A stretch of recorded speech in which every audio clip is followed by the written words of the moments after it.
easy compared to the other projects we've done so far. But the future ones are actually going to be in Python, you told me recently, and they're gonna be easier, I think, than what I thought they were gonna be. Python, do we still have to run like Eustace, compile Eustace? You might need to, I'm not sure yet. Are the remaining projects just all compiler? Yeah, Building? yeah, Okay. yeah. The whole course used to be all compiler stuff. Yeah, Now it's only half the course. okay. And it used to be that you wrote the whole compiler. Yeah. Dr. Zillow wrote the whole thing in C, and then he just carved out parts of the code and gave it to you to fill in the blanks. Okay. Now we're using like other tools to generate parts of the compiler, and some of it involves Python, some of it involves this language Antler, Oh, which is the assigned reading for the next homework. Is it harder than like, No, it's not. It's honestly not as hard as C. I would say it's probably about as hard. Just more stuff to learn, but not really hard concepts. I would say. If you read the chapters that are assigned, it's not that hard. Yeah. Yeah. But there's still extra credit if you want to add stuff to the compiler. So that's kind of fun. And if you are interested in grad school or interested in taking a grad level class, you can take a 5,000 level course in compilers that Dr. Zillow sometimes teaches. I think it's literally just called compilers. And in that one, we probably won't be writing it in C still, but I'll probably be in Java. And that one we go more into like depth of like how to actually write a compiler yourself. And even doing some optimizations as well, which we don't really get into optimizations in this class. are the code gens like have like part of Python in them, the code gens and the calc? Yeah, I'm not really sure how it works yet. I haven't really seen an actual assignment yet, but I think it's gonna be Python code that you're writing for those projects. Python and C or just Python? I think just Python. So that's for the future though. For now, it is 9:30, so we can begin. Hope everybody is okay after the hurricane and their families are fine. I personally did not lose power or internet or anything, so I was pretty good. Orlando is pretty safe, I think, generally against storms. So, now that we're back, I figure we can go over my SH project, unless maybe you all want to go over homework 12 first. Any of you seen? No, you don't care. Okay, we'll go over it later. On the midterm, there was like one of the homework questions and showed up on the midterm. It was like due to, but like I don't remember anything about it. But like I just, We might go over do 2 today. We'll see how far we get with the MyShell stuff. So,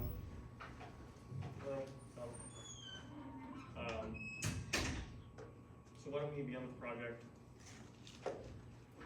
So I have a makefile here. It's already ready.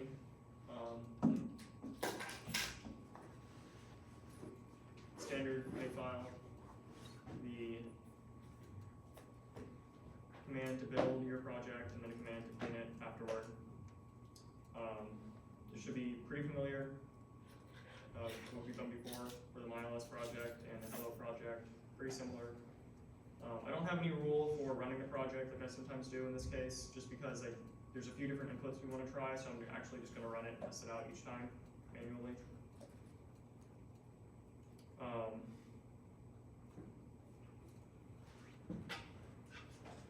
Should I leave it up a bit longer, or you think you got it? Okay. Because I need to take a photo. Can I take a photo of it? Yeah, that's fine. Thank you.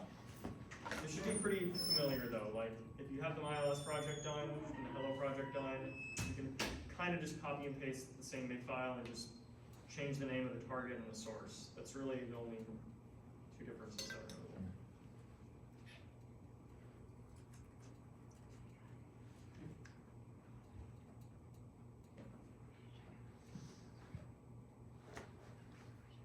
So again, these like special variables, $@@ refers to the target, $caret refers to the sources, in this case just the one source.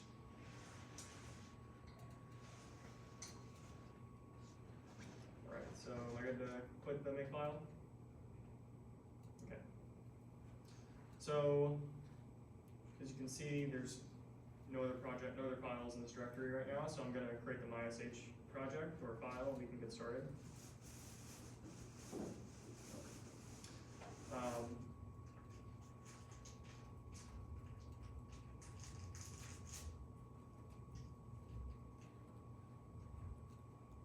Myself something we have to work with here. So this project, let's look at the overview. We're developing a simple version of an SH style shell. It takes no arguments, so that's why main has void as the argument list. It takes no arguments. You could use like an empty pair of parentheses as well, but technically in the C standard, if you read it, it actually says that void is what you should use if a function has no arguments. So I like to do that. And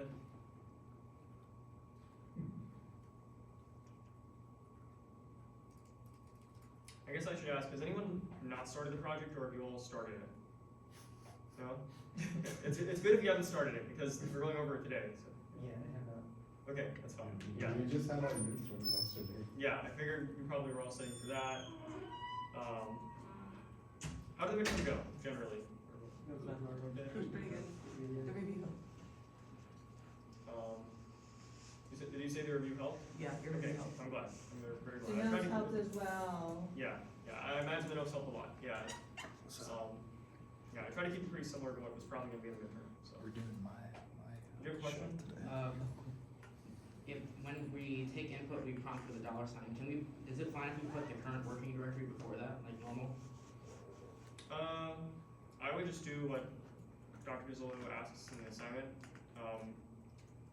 Yeah, I'm not really sure how the grader scripts are going to work when they go to check, so you might just wanna use a $sign. I'm also not sure if like the $sign, well, I had some issues with the $sign prompt when I was doing the project myself, so yeah, I would just print the $sign. If you have any questions about it in particular, you can just ask Dr. Pizzolo in the briefers. So, yeah. Is exit success like 1 or 0, or is it? So let me actually go here. So what I did was I pressed Shift K, and that opens up the man pages. So we go to the man pages for exit success.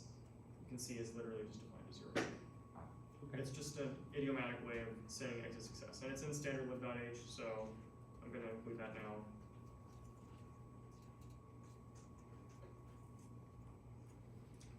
And I added all these extensions to Vim earlier, last few weeks, but I've turned some of them off.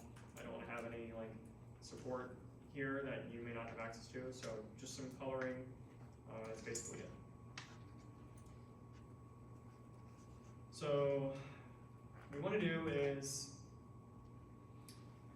while my SH is running, should prompt the user with the $sign, wait for the input from standard in. Maximum length of the whole command line is string entered by the user, 1024. So maybe we should extract that maximum length into some kind of global variable or constant here. We could say, we could make it into a global variable like int buffer size, but I'm going to use this to declare a buffer for actually storing the input. And if I declare the global variable for buffer size like this, I'm actually going to have an error. And does anyone know what the error here is? What's wrong with this program? Is that a variable length array? Is that bad? Or? Yeah, so we're using an integer as the size specifier for a statically located array. You can't do that in C, unfortunately. Now, little like thing that's kind of, I guess random, not really relevant in the class, but C23, the latest C standard, you can actually declare int as a const expr, and that makes it actually like a compile time integer, and you can use it inside arrays, but that's not available to us, so we can't really use that. But yeah, anyway, there is a way to have variables that you can use inside of array specifiers, array size specifiers. One way is to use a macro, but I don't really like using macros. All my research is on, that I do for Dr. Zillow, is on turning macros into C code, so I'm not going to use a macro. What's macro? Macro is a part of the C preprocessor, so every time you see a hashtag something, like hashtag include hashtag define, or hashtag ifdef. Those are all parts of like the C preprocessor. These are commands that are run before the program is even compiled. So in the next lecture, I think Dr. Zillow has some kind of flow chart of like the steps that are followed when you go to compile a C program. The very first thing that happens before your program is even like read by the compiler really is that it's preprocessed. So the preprocessor, So it replaces every instance of buffer size with 1024. exactly. It doesn't actually make a variable per se. No, yeah. So it's actually not part of the C program. This doesn't get compiled, the buffer size. And the compound include just basically replaces, it gets replaced with the entirety of standard library.h. Yep, exactly, Okay, wow, that's great. exactly. That's how these things work. I could talk a lot on the preprocessor, but I will spare you all the details. I've tried implementing parts of it before actually myself. And Dr. Zillow he's implemented the whole preprocessor as part of his like PhD work when he was in grad school. So he really knows how it all works. I have a pretty deeper than I'd like understanding of it as well. But I'm gonna spare you all that today, and instead we're gonna use an enum.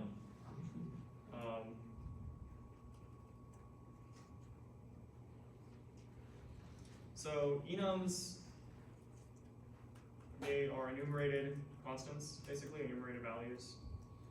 And you can give an enum a name. I could say like enum constants up here, but you also don't have to. You can just leave enums as anonymous. So I'm gonna do that here. And you don't have to give enums a specific value, the enum member. So this is an enum member buffer size in this case. You don't have to give them specific values. You can just leave them blank and they start counting from 0. I can have multiple ones here, like maybe like foo, bar, etc. It would be equivalent to like 0, 1, 2. But I want to have a specific value assigned to buffer size, so I'm just using an enum as a constant here. And enums can be used in array size specifiers and other places in the C code that requires static constant variables, or values I should say. So yeah, Why not just replace buffer size with the number argument? good question. So I'm going to be using buffer size in several places. And if I ever wanted to change the buffer size, I'd have to change 1024 in every single place in the program. So if I were to do this, just say 1024, that would be what we call a magic number. And you don't want to use magic numbers generally. In programming, that's like one of the easiest things to get better at programming fast, is to just not use magic numbers. Or magic values in general. Like if you ever have a value that you repeat multiple times, and it has some kind of like significance to it, but it's just some arbitrary value like 7 or 42 or 3 or some string, you generally want to just extract it into a variable or a constant and then use that instead. Because that makes it easier just to change your value all throughout the program. And all I have to do is just change buffer size up here, and then I don't have to worry about fixing it everywhere else if I were to use it in more places. Could you define multiple variables that way instead of enum? Yeah, enums you can define multiple. So I could define like buffer size, max path length, something like that if I wanted to. Like, I don't know. Yeah. Okay. Cool. So I'll leave that there. Now, what we're gonna do is start reading input. So we're only going to run until the user quits. So what I'm gonna do is say while 1 to just have this prompt continuously prompt the user for input. First, what we're going to do is prompt the user with a $sign. A single $sign followed by a space, no new line character, and wait for input from standard in. So I'm just gonna use printf, $sign, space. And printf is in standard.io.h, so I'm gonna have to include that.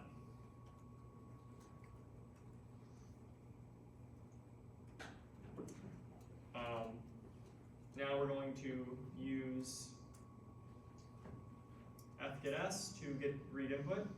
And the reason I'm going to use fgetS is because Dr. Zillow kind of like suggested right here, the behavior of using fgetS. So,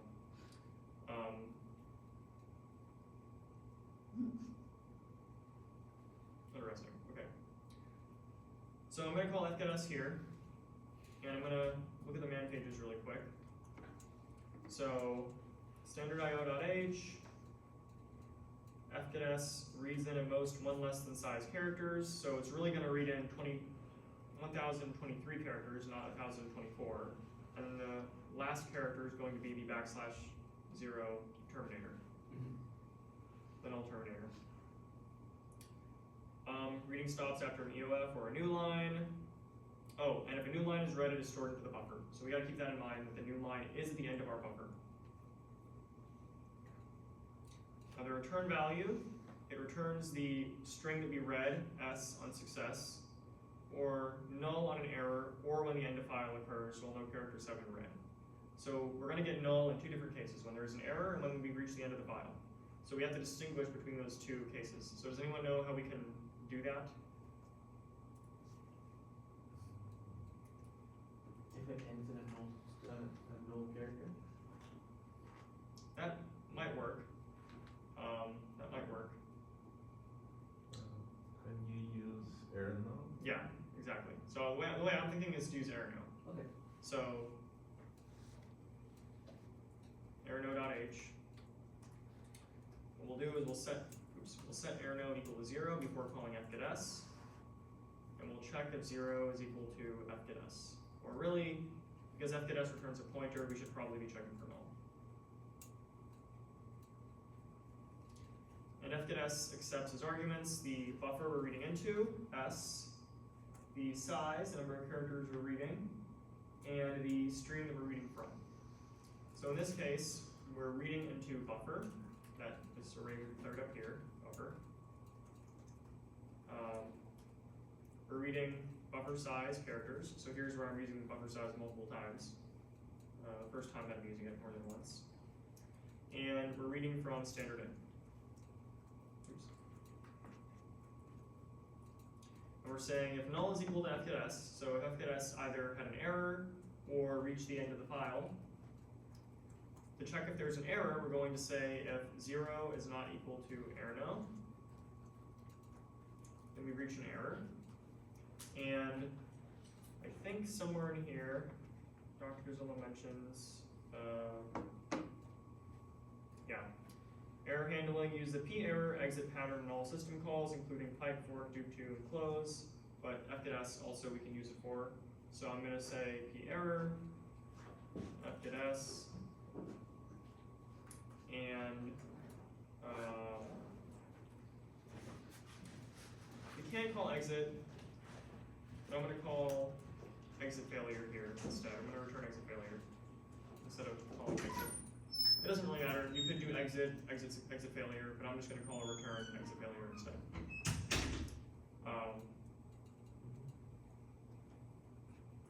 Now that's if we actually had an error. If we didn't have an error, but we reached the end of input, then right here in the project description it says, if the user ends the input, e.g. by typing Control-D, then MySH should terminate successfully.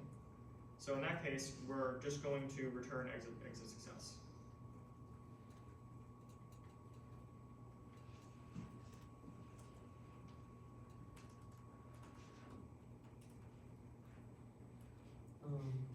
Yeah. So this is after one command basically. The exit success is when you get the null character. It would close the whole shell. Yeah. Then what's the point of the while loop? To repeatedly. So if you enter a command that does not end, so fgetS gets the next line of input. Yeah. So when the user presses enter, that'll send the whole line to fgetS. But if the line does not end in Control-D, like if you just pressed enter, that's not the end of input. That just means you sent a line to the shell. A new line. A new line, yeah.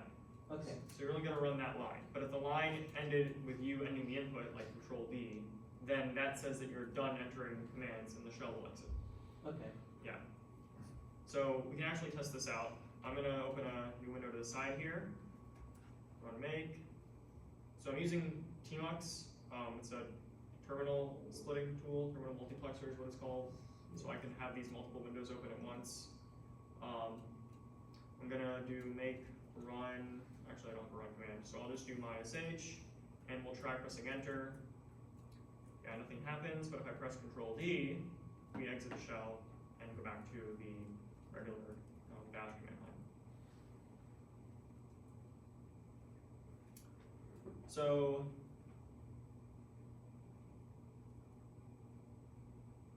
now we've read our input, what we have to do is take note of the new line character that appears at the end of what we just read. And Dr. Zillow actually gives us a little tip here. Remove the new line from the input command with string cspan. So for example, and he gives us this line of code we can copy and paste. I'm just gonna type it out. String cspan buffer \n equals 0. Now, what does this function call do? Well, we open the man pages. It tells us that it's included in string.h, so we have to include string.h. And what it will do is calculate the length of the initial segment of S, which consists entirely of bytes not in reject. So what this gives us is the length of the buffer. What? Sorry. Yeah, the length of the buffer up to but not including the \n character that is a part of the return result of S. So by calling this, we actually get the whole length, like this, because the arrays are 0 index, we're actually going to get the index at which the first \new line character occurs, like, well, not \new line, but the \n character occurs, the new line character occurs. And then we can just set that index to 0 to terminate the string earlier and remove that new line character. That's relevant because we're going to be doing some checks on the input later on, and we want to make sure that the new line character is not there, or else our string comparisons are not going to return what we expect them to.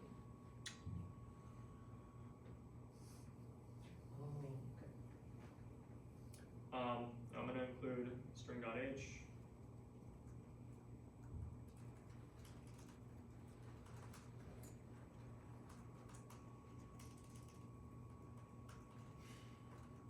Okay. Now, let's see. The next thing we're going to do is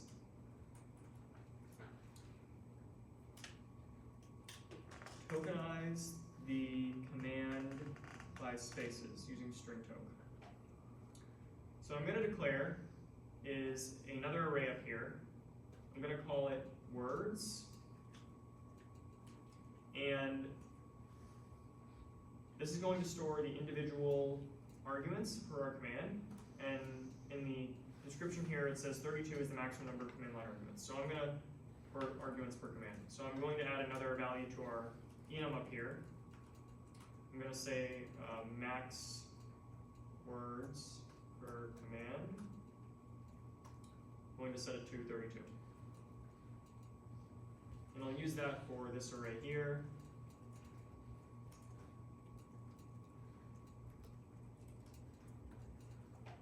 And this is an array of strings, not an array of characters, but an array of character pointers, basically.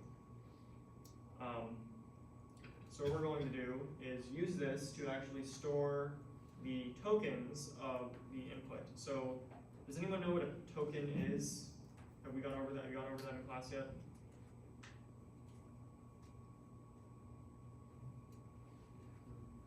Yeah. Is it like a chunk of data that's turned into a standard form of data? Yeah, sort of. It's like dividing up a string or a piece of text into logical components, basically. So the way programming languages work, like one of the first things you do when you actually compile a program is to break the code up into tokens. Like enum, this is a token. Enum is a token. This open curly brace is a token. This identifier, buffer size, is a token. The equal sign is a token, 1024 is a token, comma is a token. White space, some languages treat it as tokens, some just ignore it. So, yeah.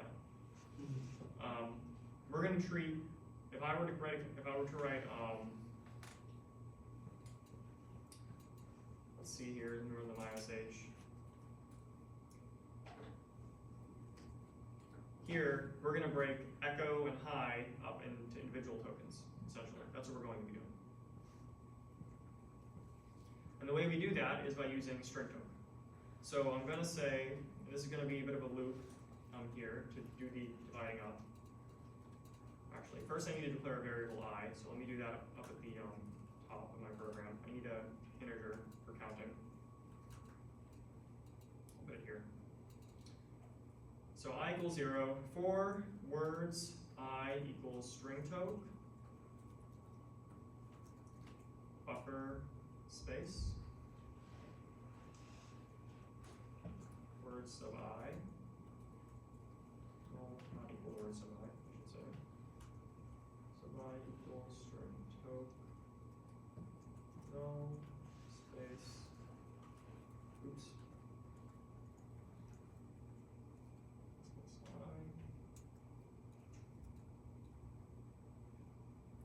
Alright, so what does this do? Well, first let's take a look at string token. Extract tokens from strings. It sounds exactly like what we want to do. It's included in string.h, and what string toke does is it breaks a function into a sequence of 0 or more non-empty tokens. On the first call to string toke, the string to be parsed should be specified in str, the first argument. In each subsequent call that should parse the same string, str must be null. So in our for loop, the first thing we do is call string toke with the buffer as the argument. Then we're going to continue parsing that string, breaking it up into tokens, while string toke doesn't return null. String toke return, so go to the return value, it actually tells us this. They return null if there are no more tokens. So once we get words of I to be null, then we know there's no more tokens. And on subsequent calls, to keep parsing, keep tokenizing the buffer, we're going to be passing null as the first argument to string token. I don't understand what that line, null is not equal to words of I, yeah. Sure, so we're starting the loop by assigning words I to call to string token. We're trying to get the first token from the input. Yeah. Then we're checking, did we actually read a token from the input? If not, then we reach the end of the input and string token returns null. So we break out of the loop. Shouldn't that be like an if statement then? No, this is a for loop. This is a for like, we don't need it in an if statement because this is a for loop body. Just as you could write like for I equals 0, Yeah, I yeah. is less than n, plus plus I. We're doing that here, but we're iterating a token sequence instead of. But isn't the exclamation mark equals a comparison operator? Yeah, it is. So the middle part of the body is a condition, or not the body, but the second statement in an if in a for loop is the condition. So this is the condition that has to be true. Oh, so that, oh, I'm sorry, the for loop is multiple. So yeah, I broke it up over multiple lines. lines. Sorry, Okay. yeah. Maybe that wasn't apparent. This is a for loop broken up over multiple lines, so you can read it all without having to Okay. look really far to the right. Yeah. Yeah, this is all one for loop.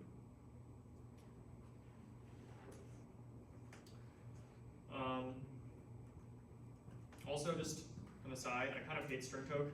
Like, it's one of my least favorite functions ever.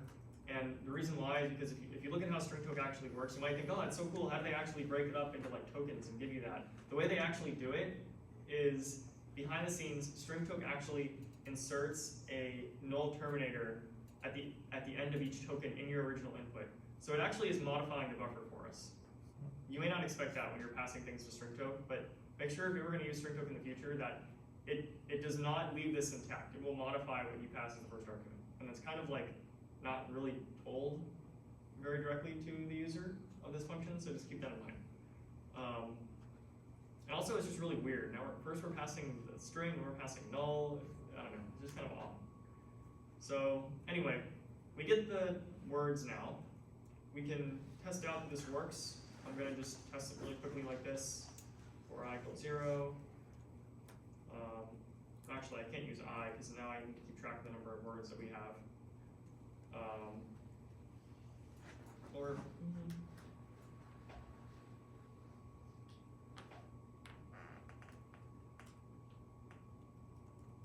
You can use a TMP just for testing.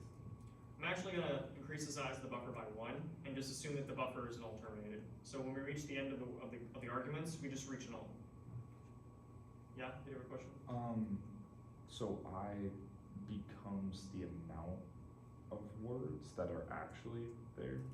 Yeah, but what I'm gonna do instead, we could use it that way, we could say I is the amount of words that are actually there. What I'm gonna say instead is that we just allocate one more word than we need, and then when we reach the end of the list, we just have null. Like the list words I will be null when we reach the end of the list. So to show you how you'd actually use that when you're writing your program, you'd say something like for I equals 0, no not equal to words I plus plus I. And we know because string toke returns null when it reaches the end of the input, that words I, the last word, will always be null. So this lets us just iterate the words quickly and see which one we're at. So I'm just going to use this to print out the words that we have so far. Just to make sure we're properly reading the input. Why are we incrementing I before anything? Why is it plus plus I? As opposed to I plus plus, you mean? Yeah. No, Oh, because okay. I just chose plus plus I. It doesn't matter. So this I'm just gonna do for us to demonstrate that we're doing this correctly, just to check ourselves. So let's try this out. I'm gonna open another window again. I'm gonna run make. I'm gonna run my sh. Hello world, and there we go. Hello world. We printed no spaces, so it all appears at once. And we also didn't print a new line character, and because we removed the new line character from our buffer, the $sign is printed immediately after the tokens are printed. So it seems like everything is working. This looks right. Yep.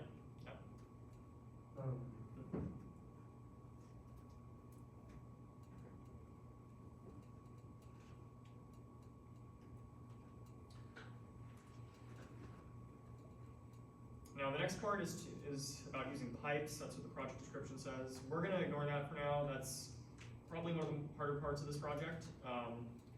I'll get to that later. Probably next week I'll try and work on that more. When is this due actually? Thursday. This Thursday? Okay, so I guess not next week.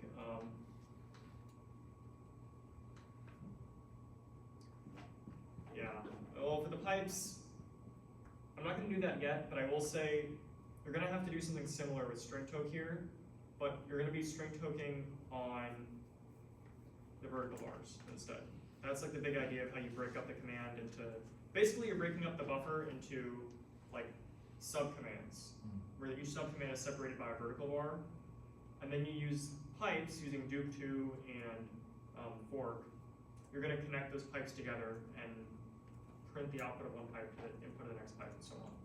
Yeah. So that for loop is kind of like a standard thing, almost like a function you can use where it just looks for that token, the white space in that example, or the pipe in the other example where you put the vertical bar there. Yeah. Okay. Yeah. So this is like, if you ever use Python and call dot split in Python, this is like the same exact thing. This whole for loop is just doing that, basically.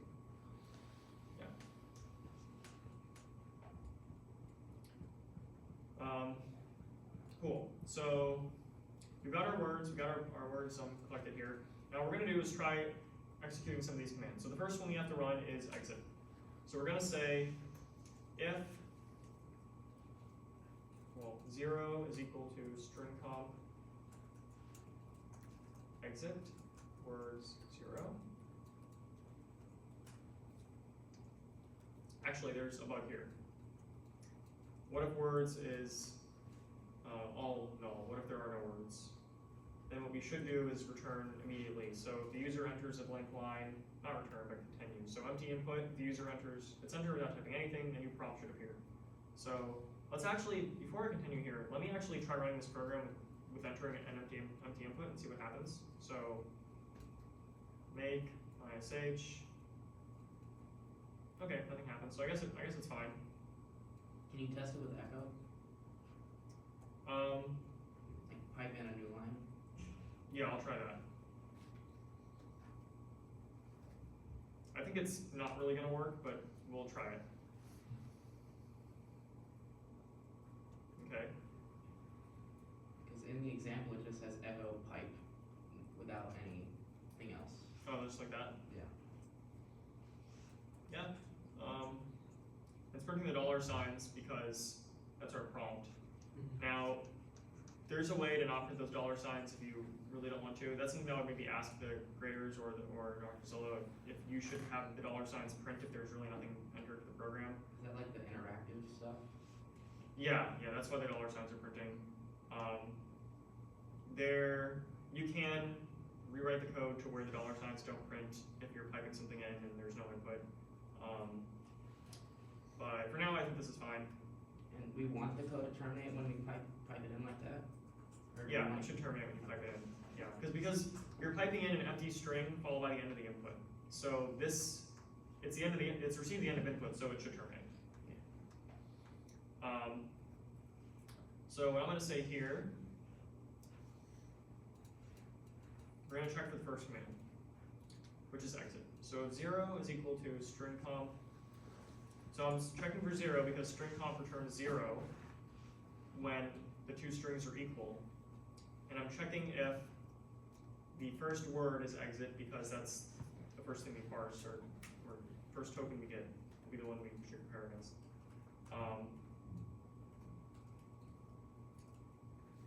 So if that's the case, we're just going to return exit success.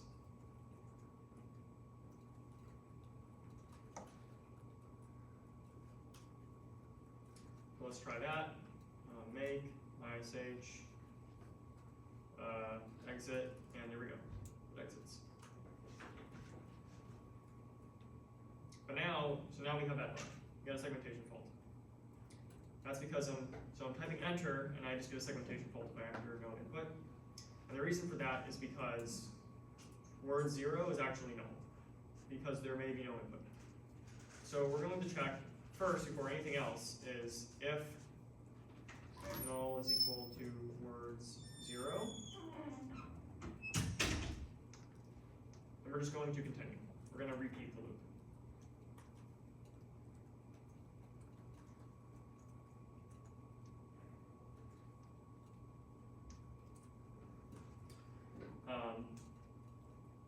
Now let's try this out.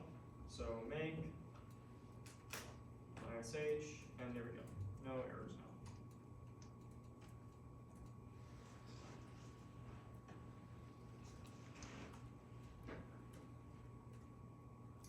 now. Okay, so we got an exit handled. End of input, we already have that one too. CD, so the user types in CD gear name, so we'll check else if 0 is equal to string comp CD words 0. Then we're going to call change dir. Let's look at the man pages. So we need unistud.h, so we'll include that.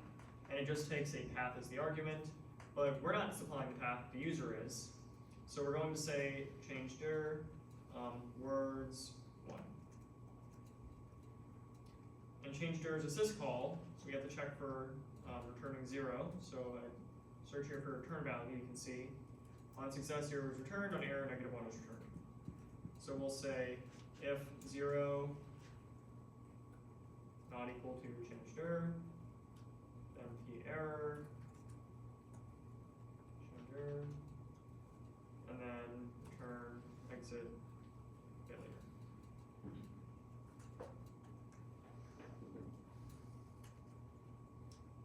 Now I'm going to go up here to include stuff.h. So or sort these. Yep. Cool. Okay. What did you just include? Was it? Okay. Yeah. So if you open the man pages for change dir, so I could just do man change dir. You can see it here as well. Use stuff.h. And all of these all these syscalls we're using, they're listed here in the project page as well. So there shouldn't be any real surprises in what you have to be using.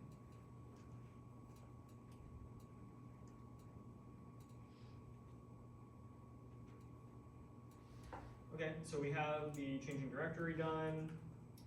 Next one is a program. For all of their non-empty input, tokenize a string by space using string token and attempt to run the program name by the first token with execvp. Pass the remaining tokens in as a list of arguments to execvp. So we're going to say else. We're going to call execvp. So to call execvp, we can't just call it directly. Why shouldn't we call it directly? It'll terminate the whole thing. Yeah, it'll replace the program, the process, with the new process that we've created. So we want to call fork first to prevent that from happening. So we'll say, we'll use the idiom, the like pattern here for using fork. We'll say switch fork. Case -1, this is the error case. We'll say p-error fork and return exit failure. Case 0, we're in the child process. I'm going to leave that blank for now.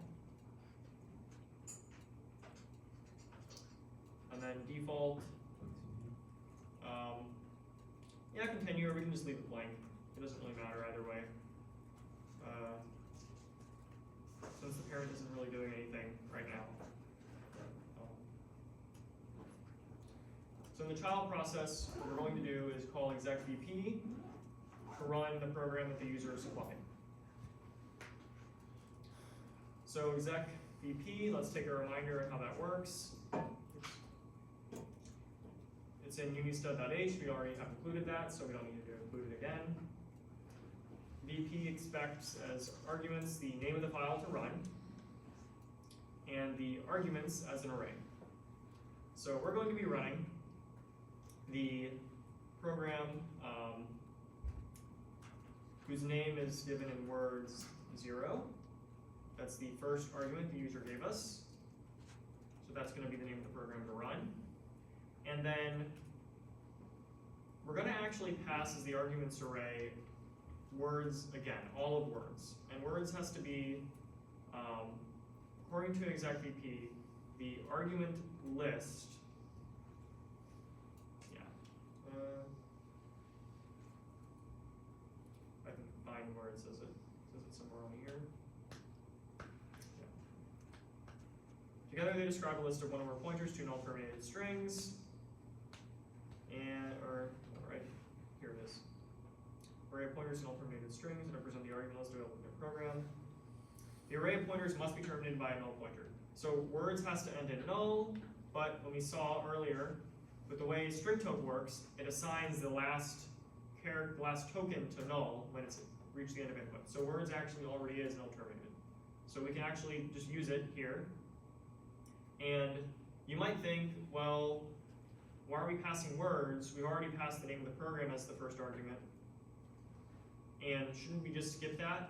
Shouldn't we pass like words 1 with like an offset and like pass the rest of the array, skip the name of the program when we're passing the arguments to execvp? The reason we don't is because remember, when you're running a program, the first argument implicitly is the name of the program itself. So we have to pass the whole words array to execvp. Now, the correct way to return from here, execvp should not return in case of failure, unless it fails. So to do that, handle that case, we just wrap the whole thing in a call to exec, _exec, specifically because we're in the child process.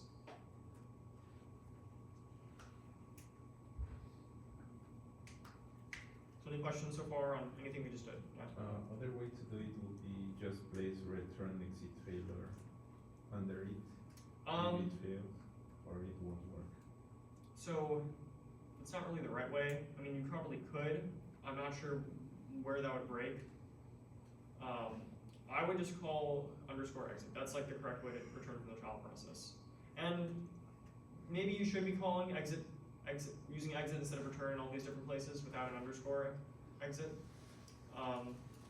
I don't really see a difference here. I prefer to return from main, but you can call exit instead if you want to keep it consistent. Like if you want that parallel structure, calling _exit in the child and then exit in the parent everywhere, then you can do that. I'm not sure if it's going to make a difference for the output of the project or not. What is default gonna do? What is what? What is default gonna do?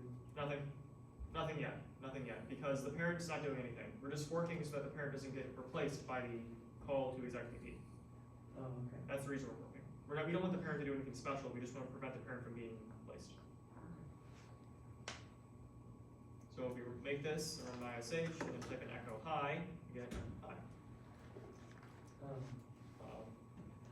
not getting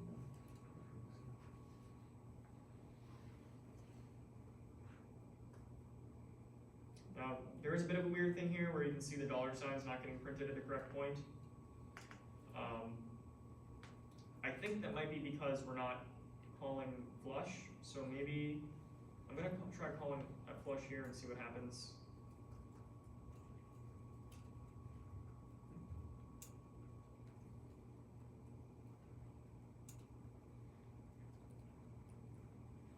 Let's see if that fixes that weird issue we're seeing. Yeah, there we go, okay. So it prints hi and then, or, well, not really, that's not really quite right actually, so the dollar sign's kind of being printed in a weird spot.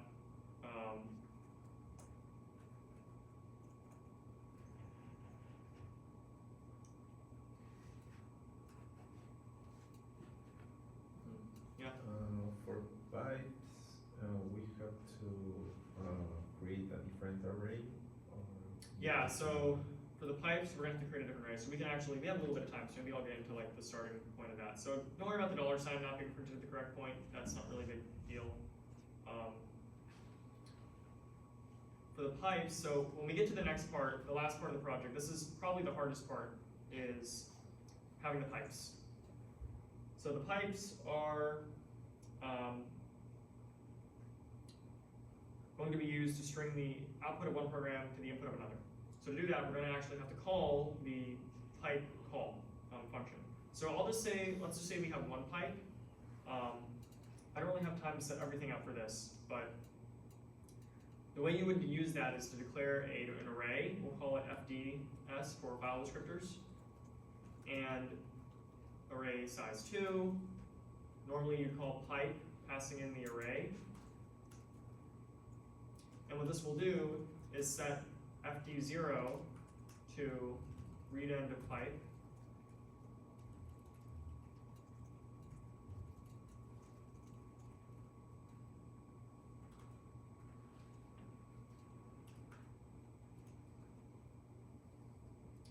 Yeah, and then FD1 is the right end of the pipe. And to connect the pipes to each other, what you'll want to do inside the child process, you're going to have to have essentially another whole loop here where you loop over the subcommands from your command, because now you're going to be tokenizing the command into subcommands as well, using by the vertical bars. So you're going to break up your whole buffer into subcommands separated by the vertical bars, and then each of those subcommands you're going to tokenize by the spaces to get the individual commands in each one of those parts that are separated by vertical bars. And then you'll have to have an array of file descriptors essentially, and you'll have to connect the output of one command to the input of another. And the way you connect them is by using dup2. So in the child process, you do something like dup2 FD, let's assume there's only one pipe and we're trying to connect it. You would say dup2 FD1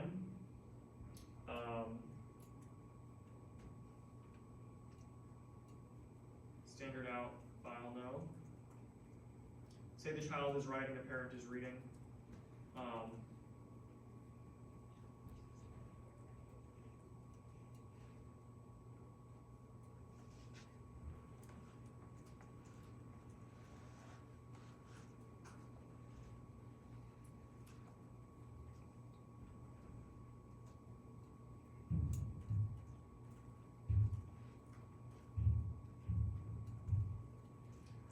So something like this, essentially, is what you'll have to do.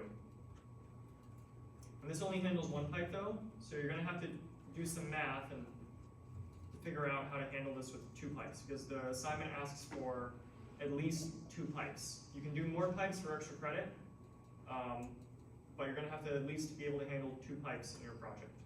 And the way you get the pipes to work is to create an array for storing the pipes, so file descriptors, FDS, call pipe to actually set the first and second element of that array as the right and read ends of a pipe. And then you'll call, well, you should also call close in the pipe end that you're not using. So like in the child process, you would close FD0 before calling Duke2. And then after calling Duke2, you actually close FD1 as well, because you don't want to have a duplicate open file descriptor. So yeah, I don't really have time to go into too much detail here, but this is like the general idea of how you set up the pipes. It's going to be a little more complex because you have to handle 2 pipes, not just 1. Yeah. Can you, let me just take a picture of the code. So maybe what I can say is like, might be a little bit better.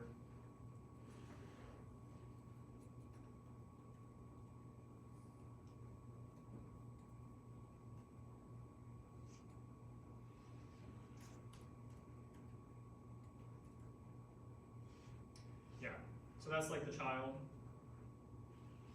Assuming the child is the one writing, you have something like this in the child process. Yeah.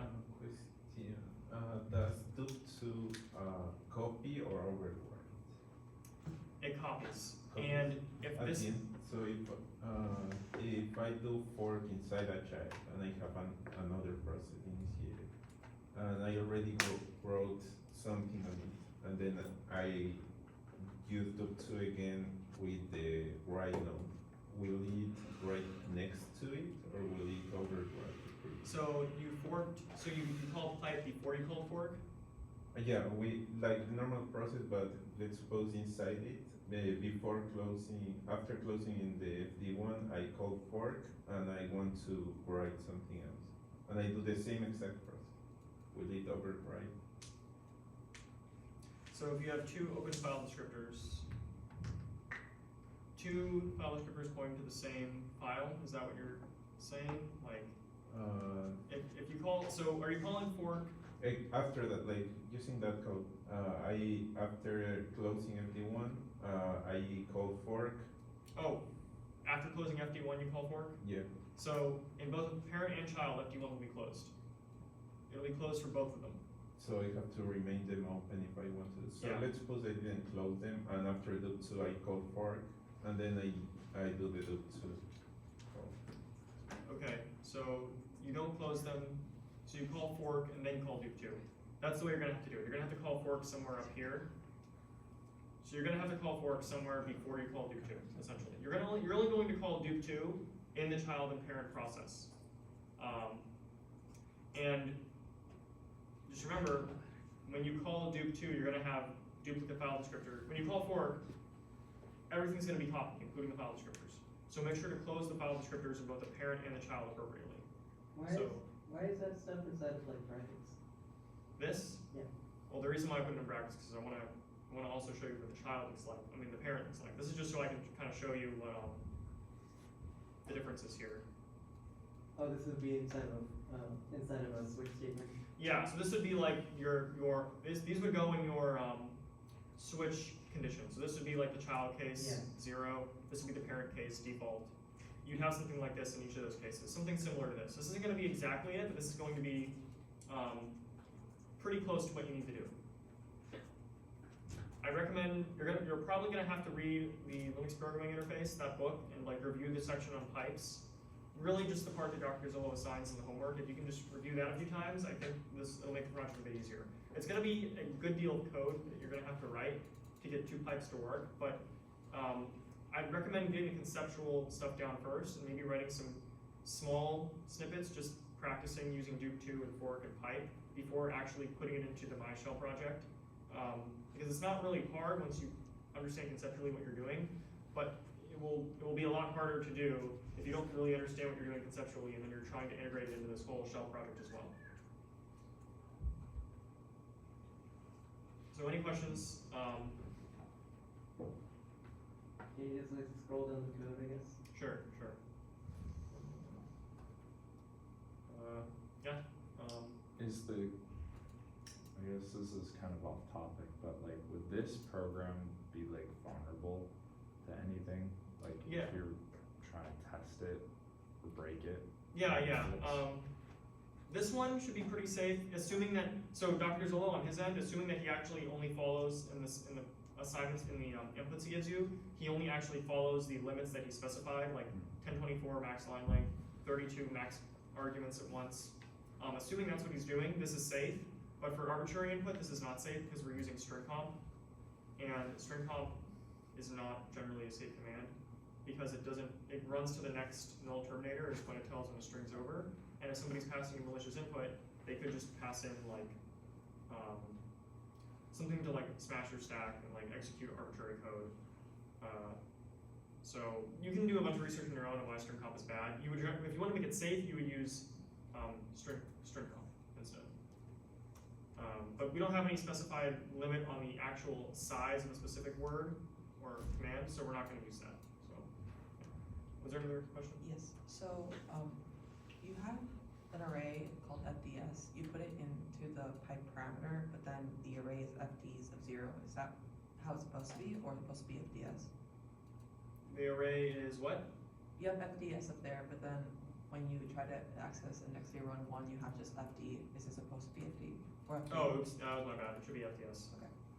Yeah, but this doesn't do anything, I just wrote this just to show that, again, the read end of the pipe is FDS 0, the write end is FDS 1. That's what I'm trying to get across here, just keep that in mind. Small tip, if you wanna do the arbitrary number of pipes, I recommend creating an array of like, I don't know, a lot of pipes, and then just doing math to determine, you'll wanna call pipe like every interval of 2 on that array to create a whole line of pipes essentially. You wanna allocate the pipes up front if you wanna do more than one pipe. You wanna just allocate all the pipes at once. So maybe like 4 if you only want 2 pipes, since that's what the project requires. You wanna call pipe at FDS 0, or just pipe at FDS, and then pipe at the second offset. So that way, 0 is the read end of the first pipe, 1 is the write end of the first pipe, 2 would be the read end of the second pipe, and 3 would be the write end of the second pipe. With this sort of like logic. And you can kind of imagine you could use a for loop to like iteratively create a bunch of pipes, which is kind of what Bash actually does. So yeah, if you want to get like just 2 pipes working, you'll need to do something like this. And you'll need to do this, you'll need to only call pipe on the condition that the user actually gave you pipes. So there's a lot of like things to check. For multiple pipes, I would have to receive the number of pipes from according to the user's input, right? Yeah, exactly. And then count the number of bars. Yes, yep, that's what we'll have to do. So you can use malloc to locate the size of the buff of the FD array dynamically, or you can just allocate more than you'll ever need up front, and then just count the number of pipes and use that to determine how many times you need to call pipe. But I'm gonna quit this now. I have to go to the next lab. I'm going to remove the .c file so I can start over. And yeah. Thank you. You're welcome. Yeah, I think that's like kind of the easy part, the tedious part is done. Now the harder part is using the pipes. So I recommend, it's gonna take a few days probably to figure out. So start early on that as soon as you can.